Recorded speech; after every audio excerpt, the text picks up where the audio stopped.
Question number 25 है, कहता है the price of washing machine is RS 80,000। तो हम क्या लिखेंगे, price of washing machine is equal to 80,000 rupees. आगे कहता है जी if the rate of GST is 17%, rate of GST is equal to 17%। तो जी सबसे पहली बात है कि GST होता क्या है? GST वो होता है जो आपकी एक्चुअल रकम के ऊपर एक्स्ट्रा रकम ली जाए उसको कहते हैं GST। वो 5% के हिसाब से, 7% के हिसाब से, 25% के हिसाब से या 17% के हिसाब से, यानी कि 0 से लेकर 25% तक कोई भी रकम वैल्यू यानी कि एटम के हिसाब से उसके ऊपर टैक्स लगा दिया जाता है कि इतने % GST है, यानी कि गवर्नमेंट का एक टैक्स है जनरल सेल टैक्स, वो उसके ऊपर लागू कर दिया जाता है। तो इसका मतलब कि ये एक्स्ट्रा अमाउंट ली जाएगी। तो सबसे पहले हम इसका टैक्स निकालते हैं कि GST बनता कितना है। तो हम लिखेंगे amount of GST is equal to 17/100, क्योंकि परसेंटेज का मतलब 100 मल्टीपल 80,000। तो ये 0000 से कटा, हमारे पास पीछे बच गया 800। तो अब जब हम इसको मल्टीपल करते हैं तो 00 ये वही लगा, तो 8 7 का 56, 5 कैरी, 8 1 का 8 और 5 13, यानी कि GST कितना बन गया उसका 13,600 रुपीज। अब अगली बात क्या कहते हैं then find the total price of washing machine including GST। तो हम क्या लिखेंगे यहाँ पर, total price of washing machine, मैंने एब्रीविएशन लिख दिया। तो इन दोनों को जमा कर देंगे हम, कॉस्ट प्राइस प्लस GST। हमारे पास क्या आ गई, कॉस्ट प्राइस थी 80,000 प्लस 13,600 रुपीज। हमारे पास ये जवाब क्या बन गया 93,600 रुपीज, यानी कि अब उसकी टोटल वैल्यू कितनी बन जाएगी 93,600 रुपीज। क्वेश्चन नंबर 26 है, बहुत इजी क्वेश्चन है। उसने सिंपल कह दिया फाइंड द अमाउंट ऑफ ज़कात ऑन 2 लाख रुपीज। तो ये तो बहुत इजी क्वेश्चन है। उसने लिखा दिया अमाउंट कितनी है हमारे पास 2 लाख रुपीज। तो रेट ऑफ ज़कात कितना होता है जी 2.5%, क्योंकि ये बाय डिफ़ॉल्ट है। अब हम अमाउंट ऑफ ज़कात निकाल लेते हैं। अमाउंट ऑफ ज़कात, क्योंकि जो अगला क्वेश्चन है वो थोड़ा सा टफ आने वाला है और ज़कात का रेट हमारे पास यही है 2.5 लिखते हैं और ये परसेंटेज का 100 और इस पॉइंट का एक 0 मज़ीद और साथ लगा देते हैं, क्योंकि पॉइंट के राइट तरफ एक डिजिट है। तो हम क्या लिखते हैं 1000 और मल्टीपल 2 लाख और 30 से कटे, यहाँ बच गया 200। अब इसको हम जब मल्टीपल करते हैं 25 मल्टीपल 200, तो हम करते क्या हैं ये 00 सीधा सीधा लिख लेते हैं, 2 के साथ आप इसको मल्टीपल कर लेते हैं। 2 5 10, एक 0 और लगा, 1 कैरी, 2 2 4 और 1 5, यानी कि उसको कितनी ज़कात पे करनी पड़ेगी 5,000 रुपीज़। क्योंकि कॉमन है, ये तो बहुत आम सा बात है कि 1 लाख के ऊपर उसको 2,500 रुपया यानी कि 2,500 रुपया ज़कात देनी पड़ेगी, और 2 लाख है तो 5,000। और क्वेश्चन नंबर 27 की तरफ चलते हैं। अब जो क्वेश्चन नंबर 27 है इसके में कहता है Shahwar has 2 crops of worth 5 lakh and 8 lakh respectively. आगे कहता है irrigated by artificial sources, find the amount of उशर। यानी कि 2 उसके पास फसलें हैं जिसमें एक की 5 लाख रुपया वैल्यू है, दूसरे की 8 लाख रुपया वैल्यू है, और दोनों की दोनों जो है आर्टिफिशियल तरीके से इनको इरीगेट किया गया। तो कहता है जिसके ऊपर मुझे उशर मालूम कर दे। तो हम लिखेंगे क्या, क्योंकि हम सबसे पहले तो इसको लिख लेंगे टोटल वर्थ ऑफ क्रॉप, लिख ले total worth of crops 5 lakh plus 8 lakh. हमारे पास जवाब क्या आ गया, यानी कि ये 5 0 है, इसके भी 5 0 तो ये 0 0 बन गए 5 के 5, और ये 8 और 5 13, यानी कि उसकी टोटल उसके पास वर्थ कितनी है क्रॉप्स की 13 लाख। अब कहते हैं जी इसने आर्टिफिशियल तरीके से इसको इरीगेट किया है, तो इसकी मुझे फाइंड ऑफ उशर यानी कि मुझे मालूम करते उशर कितना है। तो हम लिख लेंगे रेट ऑफ उशर, वो है हमारा 5%।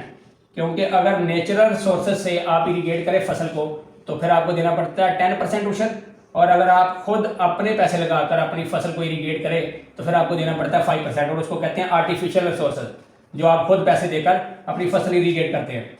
तो अब हमने 5% देना है, तो हम लिख लेंगे अमाउंट ऑफ उशर। तो हमारे पास क्या आ गया 5% मतलब 5/100 मल्टीपल 13 लाख, और ये 2020 से कट गया, हमारे पास पीछे बच गया 13,000। तो 30 वही लगे हमारे पास। अब 3 5 द 15, 1 कैरी, 5 1 द 5 और 1 6। तो हमारे पास जवाब क्या आ गया कि उसको 13 लाख रुपए की अगर उसके पास फसल पड़ी है तो उसको अमाउंट ऑफ उशर यानी कि उशर कितना देना पड़ेगा 65,000 रुपीज। और इसी के साथ क्वेश्चन नंबर 27 मुकम्मल हो जाता है। क्वेश्चन नंबर 28 है, कहता प्राइस ऑफ पैकेट ऑफ रस इज RS 270, यानी कि प्राइस ऑफ रस हम लिख लेते हैं प्राइस ऑफ रस इज इक्वल टू 270 रुपीज। आगे कहता है जी if the amount of value added tax is RS 80, हम लिख लेते हैं अमाउंट ऑफ VAT यानी कि value added tax is equal to 80 rupees. अब आखिर पूछा क्या, कहता है find the rate of value added tax यानी कि रेट ऑफ VAT, ये हमसे उसने पूछा। तो इसका तरीकाकार क्या है, वही जो हम पीछे कुलिया यूज करते आ रहे हैं, amount of VAT is equal to rate multiple cost यानी कि प्राइस। यहाँ पे कॉस्ट लिख ले प्राइस लिख ले, मैं लिखता हूँ कॉस्ट प्राइस, यानी कि कॉस्ट प्राइस ऑफ रस था, तो हम यहाँ पे भी कॉस्ट लिख सकते हैं। अब हमारे पास रेट क्या है, हमारे पास ये अमाउंट कितनी थी 80 रुपीज़, ये जो उसने दिया हमें VAT। रेट है हमारे पास जो हमने मालूम करना है, तो ये हमारे पास x कर लेते हैं इज इक्वल टू x, और CP कितनी थी 270। तो रेट के नीचे पहले तो हम लिख लेते हैं x/100 है, ठीक है जी, क्योंकि रेट का परसेंटेज होती है ना, तो रेट की जब हमने परसेंटेज ली तो वो x होता है और 100 होता है बटे में, यानी कि मैं यहाँ पे अगर लिख दूँ, हम लिख लेते हैं जी रेट परसेंटेज मल्टीपल CP, ठीक है जी। और जब हमने रेट की परसेंटेज ली तो ये बन गया x/100, और ये भी मल्टीपल हो रहा है इधर, ठीक है जी। तो अब हम क्या करेंगे, इसको इधर ही काट लेते हैं, कोई इशू नहीं है, ठीक है। तो ये हमारे पास बन गया 80 इज इक्वल टू 27/10 x। तो हमने तो x मालूम करना है, तो इधर आगे क्या होगा, ये मल्टीपल के डिवाइड, क्योंकि होगा मल्टीपल लेकिन उल्ट हो जाएगा, क्योंकि इधर भी तो मल्टीपल है, तो इधर आगे डिवाइड होने का मतलब है कि रकम नीचे वाली ऊपर, ऊपर वाली नीचे। हमारे पास क्या आ गया 80 × 10 डिवाइडेड बाई 27, ये हमारे पास कितना बन गया 800/27 इज इक्वल टू x। तो अब 800 को हम डिवाइड कर लेते हैं 27 पे, 27 यानी कि 2 पे किया तो ये हमारे पास आ गया 2 7 4, और यानी कि 2 7 14, 4 लगा 1 कैरी, 2 2 4 और 1 5। तो यहाँ 80 है और यहाँ 0 से 1 यानी कि कैरी किया तो 10, 10 में से 4 निकाला तो 6, और यहाँ बच गया 7, 7 में से 5 किया तो 2, और ये लगा 0। तो यहाँ हमारे पास अब क्या आता है, यहाँ इसको हम 9 पे मल्टीपल करते हैं, 9 7 63, 6 कैरी, 9 2 18, 18 और 6 24। तो ये हमारे पास बन गया 10, 10 में से 3 माइनस किया तो 7, यहाँ बच गया 5, 5 में से 4 किया तो 1, और यहाँ लगा 0, यहाँ लगा पॉइंट। तो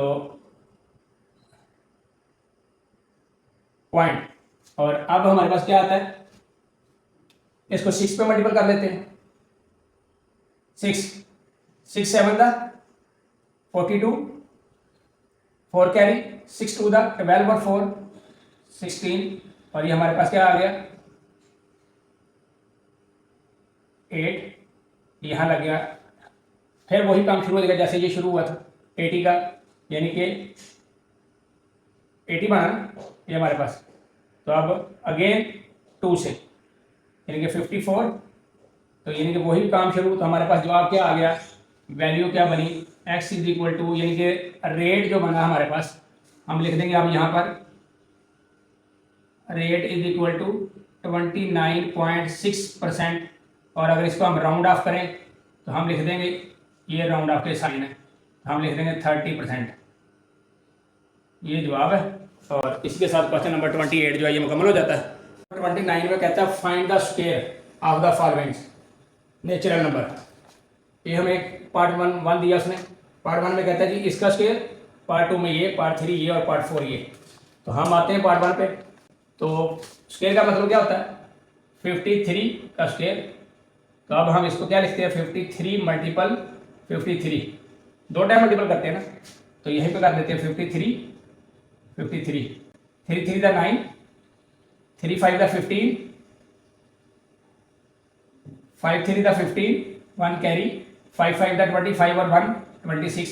ये हमारे पास आ गया 9, 5 और 5 10 0, और 1 और 7 1 और 6 7 7 और 1 जो कैरी किया था 8, और ये 2। तो हमारे पास जवाब क्या आ गया इसका,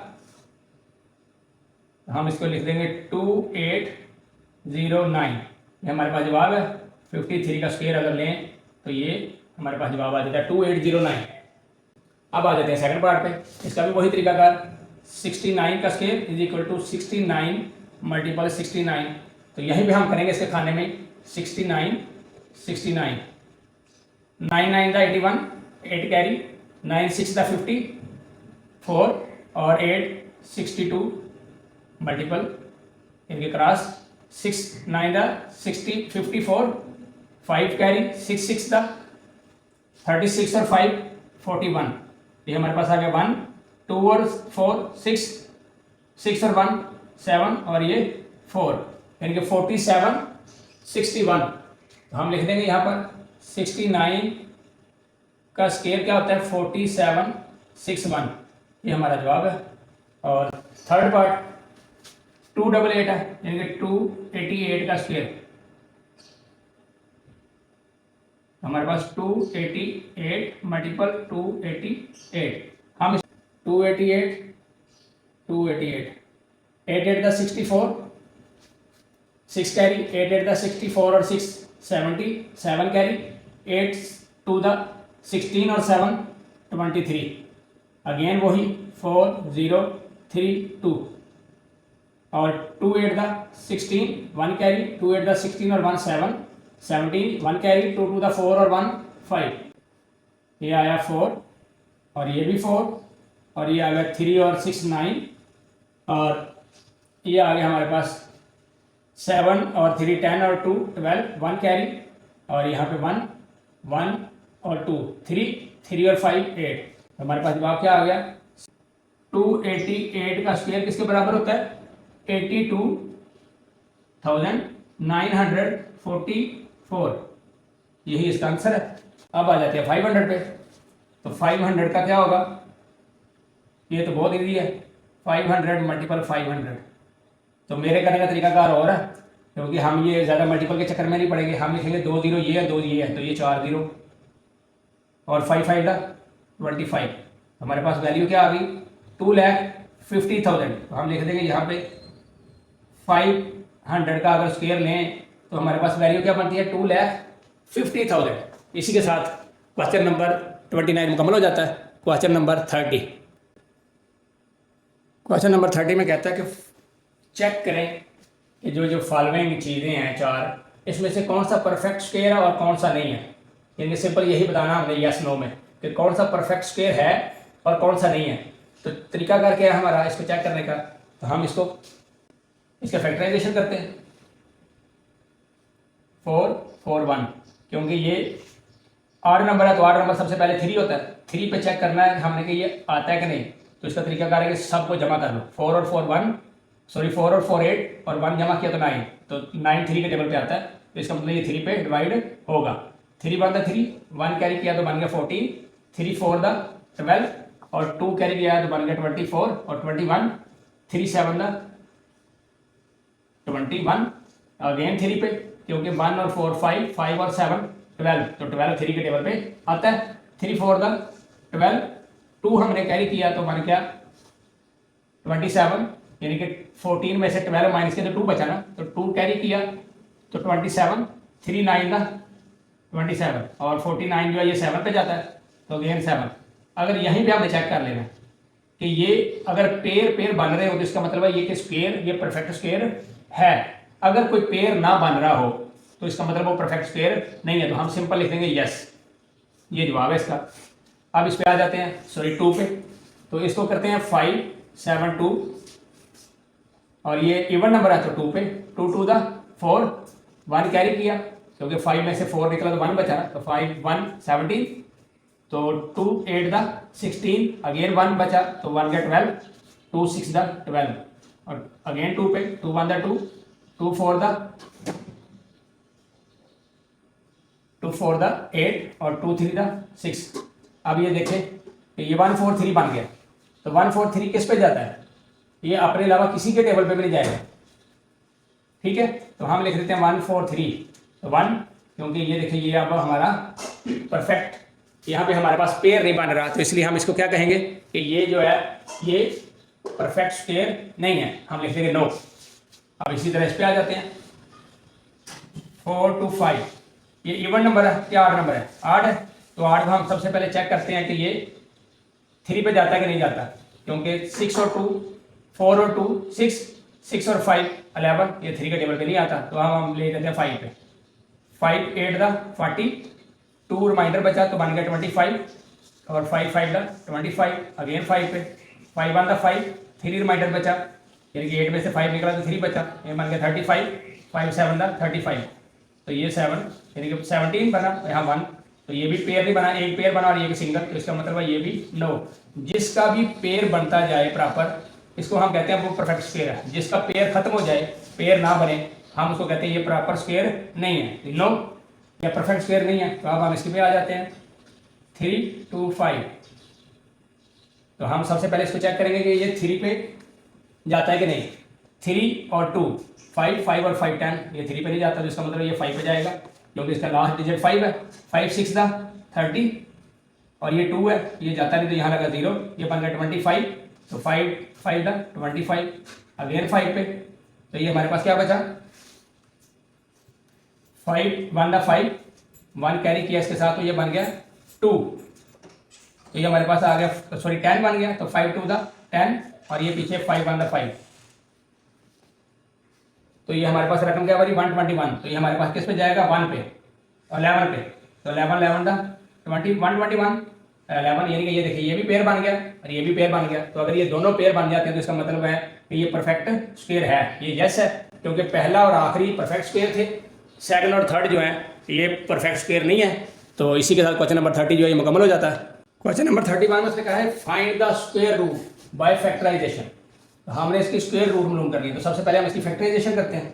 तो फैक्टराइजेशन क्या है 169, और सबसे पहले हम इसको देखेंगे ये 3 पे जाता है कि नहीं जाता, क्योंकि 8 नंबर है, 9 और 6 15 और 1 16 बन जाता है, तो ये तो नहीं जाता, तो ये हमारे पास डायरेक्ट किस पे जाएगा सिर्फ और सिर्फ 13 पे। तो 13 3 द 13 1 द 13, यहाँ पे 3 रिमाइंडर बचा तो ये बन गया 39, तो 13 3 द 39, तो ये हमारे पास 1, यानी कि हमारे पास क्या आ गया रूट फैक्टराइजेशन क्या आ गई 13 मल्टीपल 13। तो अब हम लिख देंगे 169 under root 13 to the under root, तो हमारे पास क्या आ गया 13 जवाब आ गया इसका, ठीक है जी, ये हमारे पास इसकी फैक्टराइजेशन आ गई। अब हम आ जाते हैं सेकंड पे 2 8 9, इसकी फैक्टराइजेशन कर लेते हैं, 9 और 8 17, 17 और 2 ये हमारे पास बन जाता है 19, तो 19 जो है वो तो 3 के टेबल पे नहीं आता, तो एंड पे हम चेक करते हैं कि या तो 3 पे जाना चाहिए आना चाहिए या 7 पे। कैसे, क्योंकि इसका राइट डिजिट जो है वो 9 आना चाहिए, तो 7 7 का 49 होता है ना, तो इसलिए 7 पे चेक करते हैं। तो 7 पे 7 4 द 28, ये 9 में ज़्यादा बच जाता है, ये फिर भी नहीं जाता। तो अब हम इसको देखते हैं 13 पे, तो 13 2 द 26 होता है, तो 28 में से 26 माइनस किया तो 2 बचा, ये बन गया 29, तो ये फिर भी नहीं जाता। तो अब हम इसको करते हैं 17 पे डायरेक्ट, 17 बन द 17 और ये यहाँ से बच गया 11, 11 यानी कि 1, 17 माइनस किया तो हमारे पास 11 बचा ना, तो 11 चला गया, ये बन गया 119 और 119 जो होता है ये 7 पे 7 7 द यानी कि 7 3 को 7 से मल्टीपल करें अगर हम, तो 7 7 द 49, 1 कैरी 7 1 द 7 और 4 11 पूरा हो जाता है। तो यानी कि ये हमारा आ गया 17 पे, तो ये हमारे पास रूट क्या बन गया इसके 17 मल्टीपल 17, तो यहाँ हम लिख देंगे 289 अंडर रूट और यहाँ 17 का स्क्वायर अंडर रूट, हमारे पास जवाब क्या आ गया 17। ठीक है जी, अब नेक्स्ट इस पे आ जाते हैं, ये 49 और 625 है, तो 49 लगा कर लेते हैं यहाँ पर 49 का, क्योंकि ये 7 के अलावा किसी पे नहीं जाता। तो हमारे पास रूट क्या बने इसके 49 इज इक्वल टू 7 मल्टीपल 7, 7 का स्क्वायर और 49, अब हम इसको ले लेते हैं, हमारे पास क्या बन गया 7, पहली बात तो ये आ गई। अब आ जाते हैं 65 पे, 65 का जब हमने लिया तो ये 5 पे 5 1 द 5, 1 कैरी किया तो बन गया 12, 5 2 द 10, यहाँ 2 बचा, 2 बन गया तो 25, 5 5 द 25, अगेन 5 पे 5 2 द 10, 2 कैरी किया तो 25, 5 5 द 25, अगेन 5 और अगेन 5, यानी कि 4 टाइम 5 आ गया हमारे पास। तो अब हम क्या लिख देंगे यहाँ पे इसको 6 to 5 को, क्योंकि 6 to 5 जो है यहाँ हमें बटे में लिखना है ना, तो हम इसको यहाँ पे लिख देते हैं 6 to 5 is equal to 5 multiple 5 multiple 5 multiple 5, हमारे पास 5 का स्क्वायर मल्टीपल 5 का स्क्वायर आ गया, तो इसी को हम ले लेते हैं अंडर रूट में, ये हमारे पास आ गया 5 मल्टीपल 5 यानी कि 25, तो यहाँ कितना बचा था 7, तो यहाँ हम लिख देंगे 49 बाय 6 to 5 ये, और 49 बाय 6 to 5 अलग, तो यहाँ 7 बाय 25, ये हमारा जवाब है इसका। ठीक है, अब आ जाते हैं इस पे, तो 3025 है, इसका रूट कर लेते हैं 5 पे 5 6 द 30 और 2 नहीं जाता तो यहाँ लगा 0, ये बन गया 25, 5 5 द 25, और ये हमारे पास आ गया अगेन 5 पे 5 1 द 5 और ये हम 1 कैरी किया तो बन गया 10, 5 2 द 10 और ये 1 5 1 द 1 और ये 11 पे हमारे पास जाता है, तो हमारे पास क्या आ गया इसके रूट 5 मल्टीपल 5 मल्टीपल 11 मल्टीपल 11, तो 5 का स्क्वायर मल्टीपल 11 का स्क्वायर, ये under root 3025 is equal to क्या आ गया 5 मल्टीपल 11, तो 55, यही हमारा जवाब है इसका। 32 की तरफ चलते हैं, क्वेश्चन नंबर 32 है, इसके अंदर कहता है find the square root by division method, जैसे कि 31 में उसने कहा था find the square root by factorisation, अब उसने दे दिया डिवीजन मेथड, तो डिवीजन मेथड का तरीकाकार क्या है, यहाँ हमने इसका स्क्वायर रूट लेना, स्क्वायर रूट ढूंढना, हम इसको लिखेंगे 361 और ये राइट तरफ से पेयर बनाते जाएंगे, तो लेफ्ट तरफ पे एंड पे आगे अगर सिंगल भी रकम रह जाए या जीरो भी रह जाए तो फिर भी कोई इशू नहीं है, इस तरफ से डबल पेयर यानी कि डबल डिजिट का पेयर बनाते जाएंगे, 61 एक पेयर और ये 3, अब 3 से नीचे नीचे तक का स्क्वायर किसका होता है 1 का, क्योंकि अगर 2 का स्क्वायर लें तो 2 2 द 4 हो जाता है, 1 1 द 1 और यहाँ से 3 में से 1 माइनस किया तो 2 और ये 6 1 और इस रकम को हम करते हैं प्लस 1 और 1 2, अब 2 को किसके साथ इसके मल्टीपल किया जाए इसके बराबर हो जाए रकम, तो हम देखते हैं कि 2 7 अगर करते हैं तो ये हमारे पास 2 9 को करते हैं, पता कैसे, क्योंकि राइट डिजिट जो है वो या तो हमारा 1 से आता है यानी कि 1 1 का स्क्वायर लें तो राइट डिजिट 1 आता है, या फिर 9 का स्क्वायर अगर लें तो 9 राइट तरफ वाला 81 यानी कि राइट डिजिट 1 आता है, तो इस तरफ हमारे पास 1 है तो हम सीधा डायरेक्ट जाते हैं 9 पे, इधर भी 9 इधर भी 9 9 9 द 81 8 कैरी 9 2 द 16 और 8 26, हमारे पास जवाब क्या आ गया 19, तो हम लिखेंगे यहाँ पे 361 under root is equal to 19, ये हमारा जवाब है। ठीक है जी, नेक्स्ट इस पे आ जाते हैं सेकंड पार्ट पे, 7 to 9, 7 to 9 ये पेयर बना और ये पेयर बना। अब हम पेयर देखें स्केयर तो 2 to the 4, 3 3 the 9, यानी कि 3 का अगर स्केयर लें तो फिर वो इस 7 से बढ़ जाता है, वो 9 बनता है। तो इसका मतलब है कि हमने इसके नीचे नीचे तक रहना होता है या इसके इज इक्वल टू आना होता है। तो हम लिखते हैं 2 का स्केयर 2 to the 4, यानी कि 2 इधर भी 2 to the 4, 7 में से 4 माइनस किया तो 3 और ये होल रकम नीचे 2 9। तो अब 2 और इन दोनों को क्या करना होता है प्लस 2 to the, यानी कि जमा किया तो प्लस 4 हो गया। अब हमारे पास इसको किस रकम से मल्टीपल किया जाए तो 9 आए एंड पे, यानी कि किसका स्केयर जो है वो 9 होता है एंड पे, या तो 3 का होता है तो या फिर 7 का होता है, यानी कि 7 7 द 49 राइट डिजिट 9 आता है, तो या 3 3 द 9 राइट डिजिट 9 आता है। तो हम इसको कर लेते हैं डायरेक्ट 7 पे, क्योंकि अगर हम 3 पे करते हैं तो ये तकरीबन 150 का राउंड बोर्ड रहता है। तो हम जाते हैं 7 पे, 7 7 7 द 49 4 कैरी 7 4 द 28 और 4 32, ये हमारा पूरा हो गया जवाब। तो जवाब हमारे पास क्या आ गया 27। हम इसको लिखेंगे 7 to 9 under root is equal to 27, ये हमारा जवाब है। अब हम आते हैं थर्ड पार्ट पे। थर्ड पार्ट उसने फ्रैक्शन में दिया है, तो इसका तरीका कार है कि ऊपर वाली को ऊपर नीचे वाली को नीचे। तो अब हम करते हैं 100 को पहले, ये पेयर बना और ये पेयर 100 का पेयर यानी कि 1 1 दा 1 और यहाँ बचा 0 और ये नीचे भी 0। तो अब 1 और 1 2 हो गए। 2 को किस रकम से हम मल्टीपल करें कि ये सारी 0 हो जाए, वो 0 है यानी कि 0। ठीक है जी, ये बन गया हमारे पास। तो ये जवाब क्या है हमारे पास 10। तो हम लिखेंगे यहाँ पर 100 इज इक्वल टू 10 आ गया हमारा, और बटे में लिख देते हैं क्योंकि अभी हमने 121 का लेना है। तो यहाँ पे लिख लेते हैं 121। अब इसका ले लेते हैं क्योंकि ये पार्ट है क्वेश्चन का। तो ये पेयर और ये 1 1 1 द 1, यहाँ बचा कुछ भी नहीं, तो ये नीचे आ गया 21।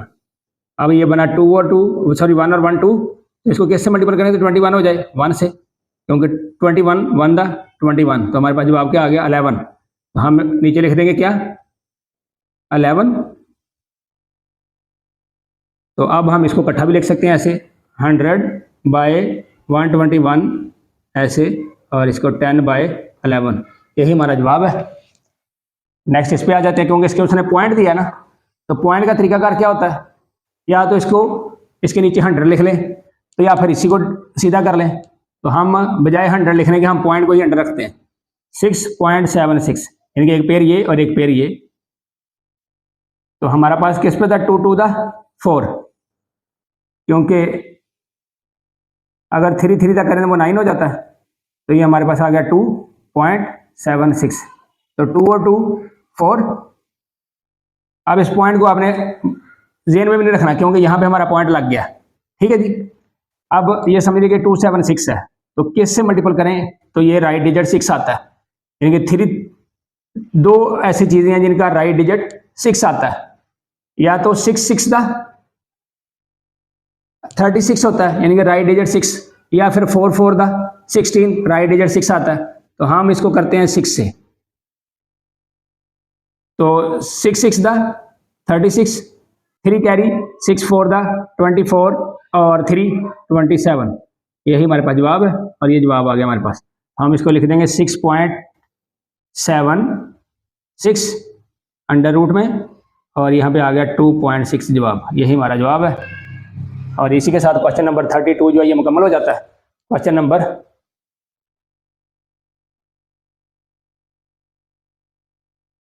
33 की तरफ जाने से पहले ये चीज़ देख लीजिए एक दफ़ा, क्योंकि कैमरा नीचे होने की वजह से ये चीज़ शो नहीं हुई। ये देखिए, इसको हम अलग-अलग भी किया, फिर हम इसको कंबाइन करके भी लिख सकते हैं, और कंबाइन करके हमें लिखना भी चाहिए क्योंकि हमने इकट्ठा लिया ना, रकम इकट्ठी है हमारे पास।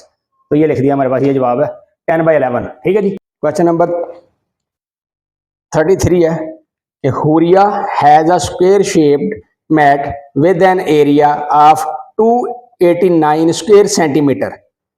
She wants to decorate the mat by putting fringe around the edges. How many centimeter of fringe she needs to buy? यानी कि उसने कहा क्या कि एक लड़की है हुरिया, जो एक मैट है उसके पास, वो उसको डेकोरेट करना चाहती है कि उसकी चारों तरफ एक लैस टाइप लगाना चाहती है। तो वो लगाने के लिए वो कहता है जी, एरिया जो उसने दिया ना उसका, पहले कहते हैं जी हम लिखते हैं area of mat is equal to 289 centimetre square, ये उसने एरिया दिया। अब उसने पहली बात कही है कि how many centimetre of fringe she need to bye.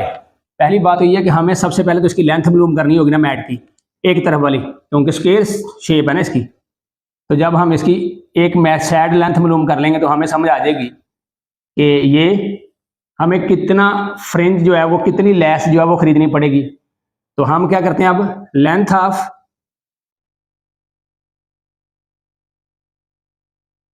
Mat, length of one side कह लीजिए या लेंथ ऑफ एज कह लीजिए, क्योंकि उसने एज का लफ्ज यूज किया ना, length of edge of mat, क्योंकि length of edge of mat है। तो हम क्या करते हैं, या वन साइड भी लिख सकते हैं आप, length of one side of mat, ये भी लिख सकते हैं, आप पे कोई इशू नहीं है। तो हमारे पास क्या आ जाएगा, इसको करेंगे हम 289 को डिवाइड, एक तो ये हो गया, एक ये हमारे पास पेयर बन गया। हमारे पास क्या आया, 1 1 दा 1, क्योंकि अगर 2 का हम स्क्वायर लेते तो 2 2 दा 4 हो जाता। ये हमारे पास आ गया नीचे 1, क्योंकि जब हम डिवीजन मेथड से करते हैं तो हम इस तरफ से पेयर बनाते हैं। जैसे ये पेयर बनाया तो राइट लेफ्ट तरफ आ गया, अगर सिंगल डिजिट 0 भी बच जाए तो फिर भी हम उसका पेयर कंसिडर कर लेते हैं। तो ये 1 बचा और ये पूरी रकम नीचे आ गई, हमारे पास आ गया 89, और 1 और 1 2, क्योंकि इन दोनों को हमने प्लस करना होता है। तो 2, अब 2 को किसके साथ मल्टीपल किया जाए कि ये 9 आ जाए या राइट तरफ, यानी कि किस चीज़ का यहाँ पे ऐसा कोई डिजिट रखा जाए कि जो 9 आता हो। तो वो आता है 3 3 दा 9 या 7 7 दा 49, यानी कि राइट डिजिट 9 आता है। तो हम इसको डायरेक्ट 9 7 पे करते हैं, क्योंकि 3 पे करेंगे तो ये तकरीबन 60 70 के अराउंड बोर्ड रहेगा। तो हम 7 पे करते हैं इसको मल्टीपल, तो 7 7 दा 49, 4 कैरी, 7 2 दा 14 और 4 180, ये पूरा हो गया। तो हमारे पास वन साइड लेंथ कितनी आ गई, तो यानी कि हम कह लेंगे जी, हम इसको ऐसे लिख लेते हैं, length is equal to 17 centimetre आ गई हमारे पास, ये लेंथ आ गई एक साइड की। अब उसने कहा है कि वो चारों तरफ करना चाहती है ना डेकोरेशन उसकी, तो इसकी टोटल फ्रिंज जो है, यानी कि टोटल जो लैस टाइप उसने, गोटा टाइप जो उसने साइडों पे लगाना है, वो कितना खरीदना पड़ेगा, क्योंकि इसकी वन साइड कितनी हुई है 7 सेंटीमीटर, ये भी 17 सेंटीमीटर, ये भी 17 सेंटीमीटर, ये भी 17 सेंटीमीटर और ये भी 17 सेंटीमीटर। तो ये समझ आ गई इसकी। तो इसका तरीकाकार क्या होगा, तो हम इसको लिख लेंगे यहाँ पे, टोटल लेंथ ऑफ मैट या फिर आप लिख लें फ्रिंज। टोटल लेंथ जो हमने फ्रिंज की लेनी है ना, तो हम मैट की बजाय फ्रिंज ही लिखते हैं, क्योंकि हमने 4 कोने उसके मालूम कर लिए मैट के, एक कोना ये है, तो अब हमने फ्रिंज कितनी टोटल लेनी है, हम लिख लेते हैं जी फ्रिंज 17 मल्टीपल 4, क्योंकि 4 कार्नर है। तो ये हमारे पास आ गया 4 7 दा 28, 2 कैरी, 4 1 दा 4 और 2 6, हमारे पास कितनी आ गई 68 सेंटीमीटर हमें फ्रिंज खरीदनी पड़ेगी। तो एंड पे उसने पूछा था कि how many centimetre of fringe she need to buy, तो यहां हम लिख देंगे एंड पे कि शी हैज टू बाय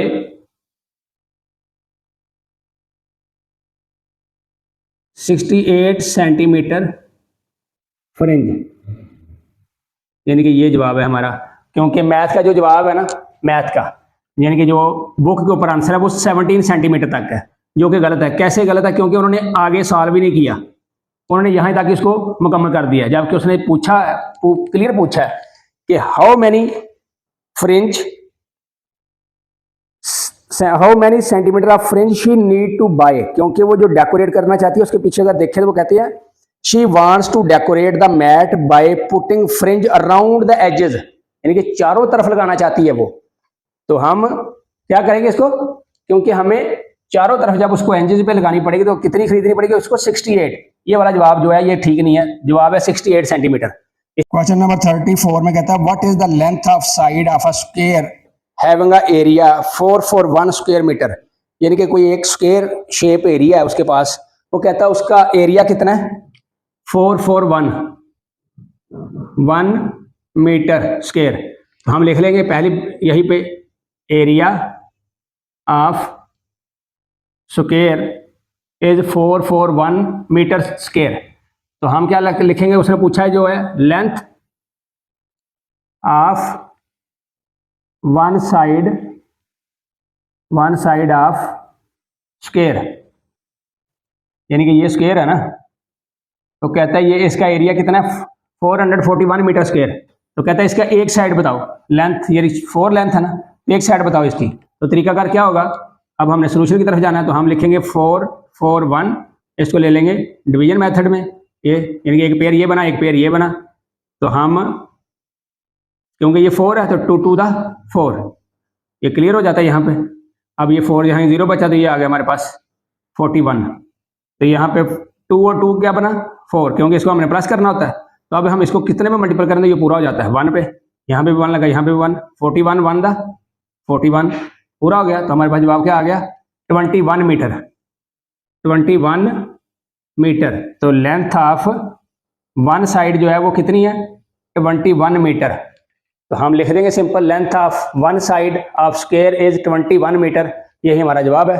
और इसी के साथ आज का जो हमारा टॉपिक था एक्सरसाइज 1B यानी कि रिव्यू 1B जो थी, क्योंकि काफ़ी लेंथी थी, इसी के साथ मुकम्मल होती है। तो इसी के साथ चाहता हूँ इजाज़त, फी अमानिल्लाह। और जाने से पहले वही मेरी रिक्वेस्ट कि subscribe my channel, share my video more and more and likes my video. और कहीं पे भी अगर कोई क्यूरी हो तो फिर भी मुझे कमेंट्स किया जा सकता है, पूछा जा सकता है, और इंशाल्लाह आई विल रिस्पॉन्स यू। और फी अमानिल्लाह, मिलते हैं नेक्स्ट टॉपिक के साथ। अल्लाह हाफिज़। और खुश रहें हमेशा, और लोगों के लिए खुशियों का सामान पैदा करते रहें।